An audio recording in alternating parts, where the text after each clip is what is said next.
All right, so I'm actually recording this intro after I recorded the entire video to let you know everything that we're gonna go over in this video. So we're gonna talk about 4 causes of an uneven chest, and then we're gonna go and talk about 3 ways that will help you fix your uneven chest. Enjoy. Hey everyone, Jordan here from ironandgrit.com, and today I wanna talk to you about muscle imbalances, specifically chest imbalances.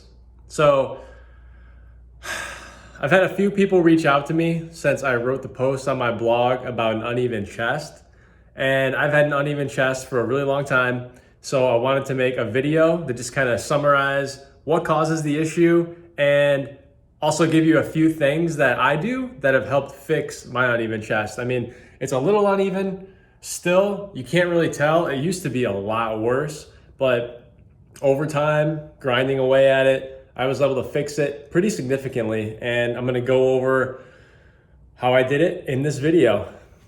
So there's a few things that cause an uneven chest. Number one, it could be structural. Maybe your rib cage is a little shifted and it's not quite symmetrical from the sternum over to either side.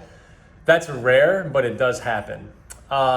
There's also instances where it's structural and it has to do with the development of your muscle tissues and your ligaments and your muscle insertions in the chest. So sometimes people might just be missing a strip of muscle. That happens. Again, that's rare, but it is a possibility. So I just wanted to put that up front, that is a potential thing. But usually when that happens, it's pretty significant. And yeah, I wouldn't, it's like I said, it's pretty rare. More often than not, if you have an uneven chest, it's likely self-induced. Maybe you baby one side over another due to an injury or something like that. But a lot of times what it comes down to is improper training. That's one potentiality of how it developed lopsided. I know that's what happened with my chest. My left chest got really big and really full, and my right side was, no matter how much I trained my chest, it would always be flat. My left side would be like really good shape and have a great pump, and it felt strong and would engage really well whenever I trained my chest. But my right side didn't do the same thing. I couldn't really get the contraction. I couldn't really get the sensation in my chest muscle the way that I expected it to, and the same way that I had with my left side. So it went on like that for years. I actually got really discouraged training my chest for a while because I just felt like I was making the problem worse. No matter how much I trained it, no matter what I did, nothing was really getting better. So I stopped pretty much lifting weights for my chest for a long time. I did some body weight workouts and stuff, but even then it was really inconsistent. You know, I'd have a really good workout with a good push-up workout, and it felt really good, especially on my right side, which was my weaker and smaller side of my chest. But then I would try the same thing again and I wouldn't get nearly the same results. So it was really discouraging. So I stopped for a while. I just pretty much, didn't do much for chest training at all for, I'd say, probably close to 6 months. And during that time, I kind of went back to the drawing board because I was like, this is ridiculous. I'm working out because I want to look great. I want a complete physique. I want to look symmetrical. I want my body to look balanced, and I want to feel good about it. And I want to look athletic and also have some aesthetics to go with it. So I had to figure it out. So I thought about it a lot, and it came down to a few things. I realized there were a few facets to the problem. Number one, my synergistic muscles on my right side were taking over. So my shoulder and my tricep and my trap, especially my upper trap, were taking over whenever I did pressing movements. Whenever I was doing a bench press, incline bench press, decline bench press, dumbbell, barbell, it didn't really matter.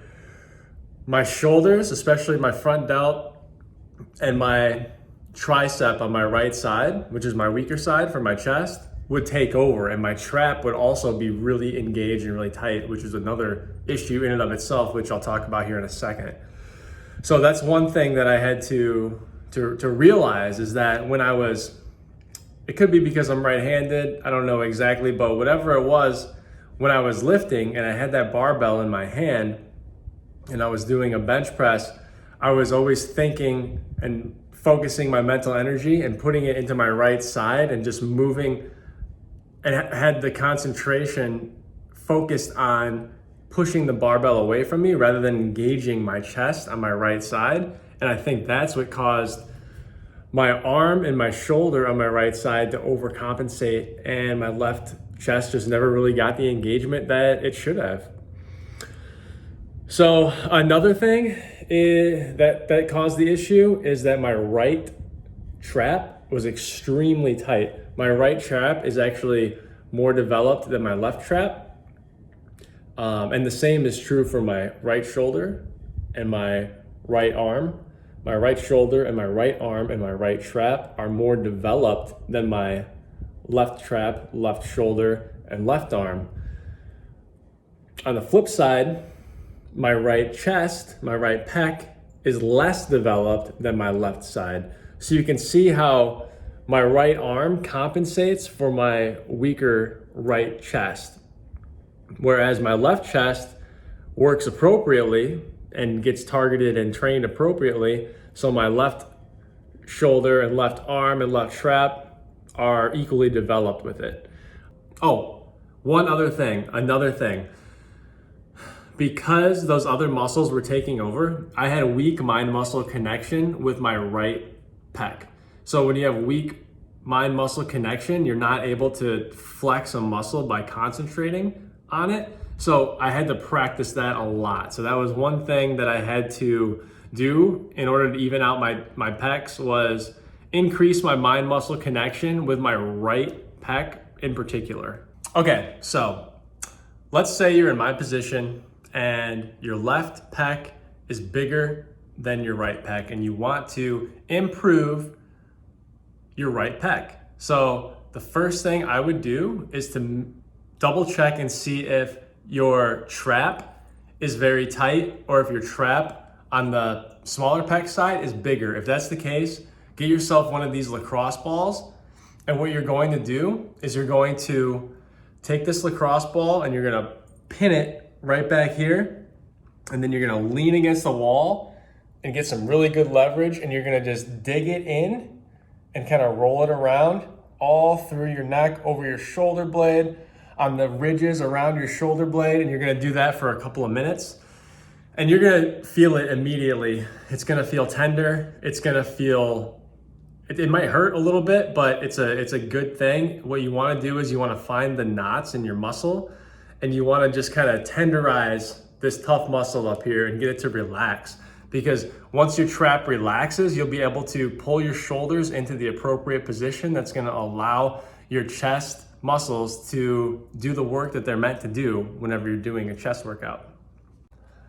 Okay, so once you make sure that your traps are loosened and they're not, overly excited or overly engaged, they're nice and loosened up, what you want to do is now warm up the middle and lower back, especially the middle and lower traps, and also your rear delts, because your rear delts are going to help keep your shoulders and everything pinned back and not let your front delts take over with your chest. So what I like to do are face pulls. I think face pulls are one of the best things that you can do. So what I do is I set the bar really high, set the pulley bar really high, and then I'll grab a rope and I'll just grab the rope, pull it back like this. And that's with both arms, all right? You're gonna be pulling it like that, hold it there, engage the traps, engage the shoulders, pinch the shoulder blades together and down as hard as you can, and kind of keep them in that position as you move through this motion. And that's gonna translate to any bench presses that you do, any flies that you do, and things like that. So, and then after we do our face pulls, or after I do my face pulls, you should get a nice pump. You should be able to feel and flex and feel the pump in the muscles, in your lats, in your mid-lower traps, in your rhomboids between your shoulder blades, and in your rear delts. And that's gonna help you have that mental cue, because you're gonna feel that sensation in your back, which means you're gonna be able to hook into it with your mind-muscle connection and be able to maintain a better posture while you're training your chest. All right, and another thing to do is before you even start with your first working set, I want you to flex the weaker pec. I want you to flex it because what this is going to do is help build mind-muscle connection and help you improve the contraction that you make with your lagging pec. So this is gonna be tough on here, but basically you're gonna wanna hit a side chest pose. So what that means is if my right pec is smaller than my left, I'm literally gonna flex it like this and try to basically contract it as much as I can by squeezing in, rolling my shoulder forward, and just trying to tighten this up as much as I can and hold it there as long as I can, because the longer that you hold it, you basically want to start to feel it cramping. And what you're doing is you're training that neural pathway from your mind to your muscle, and you're getting it used to what it feels like, and you're strengthening the mind-muscle connection, which is critically important. You want to be able to keep and hold and think about that sensation and make that sensation be there in your chest just by thinking about it and by flexing. So practice this, literally flex, like hold it for like 2 minutes straight on your weaker side. Hold that flex about 2 minutes before you even start your first working set of chest. So if it's my right side that's weaker, I'm literally just gonna hold that flex there that whole time and really bring that arm in. Pin that upper arm tight against the rib cage and really flex that chest. I know it sounds silly, it seems really simple and ridiculous, but that's what this chest muscle is designed to do. That's the main thing it's designed to do. Bring your arm, bring your humerus, which is your upper arm bone, inward. That's it. That's the main thing it's supposed to do. And your shoulder lets it do it from all these different angles, but your chest is meant to bring your arm inward toward you. That's it. So give that a shot. And yeah, it's like I just sighed because it's kind of difficult. Flexing is tough work. Like you'll know you're doing it right if it's uncomfortable, and it's tiring. It should be tiring. So you're gonna flex your pec as tight as you can, as hard as you can, for as long as you can, and see if you can get different areas of the chest to fire.